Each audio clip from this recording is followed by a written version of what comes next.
Le commerce triangulaire est une traite négrière nommée au moyen d'échange entre l'Europe, l'Afrique et les Amériques, pour assurer la distribution d'esclaves noirs de colonies du Nouveau Monde, qui est le continent américain.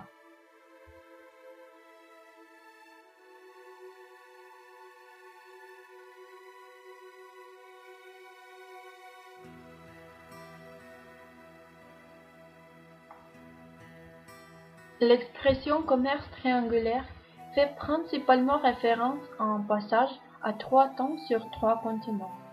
Le premier chemin commence à partir de ports en Europe, où navires occidentaux se rendant sur les côtes africaines pour échanger des esclaves contre des marchandises, transfert des esclaves en Amérique et échange contre une lettre de change, du sucre, du café, du cacao, du coton, du tabac, de l'or, acheminement des produits américains vers les ports européens.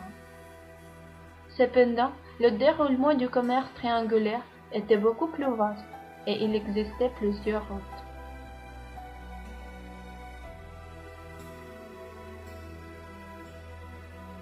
La traite négrière française a pris une taille gigantesque au XVIIIe siècle. On peut dire que la ville de Nantes, principale capitale française investie dans cette branche du commerce, a été l'un des points centraux où la bourgeoisie commerciale du pays a pris une position dominante bien avant la Révolution de 1789.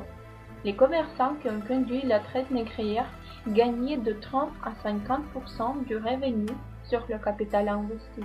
Les capitaines des navires et même une partie des équipages ont généreusement profité. Aucune autre branche d'activité n'apportait de tels profits. Ce ne sont pas seulement les marchands de Nantes qui se sont enrichis par le marché d'esclaves.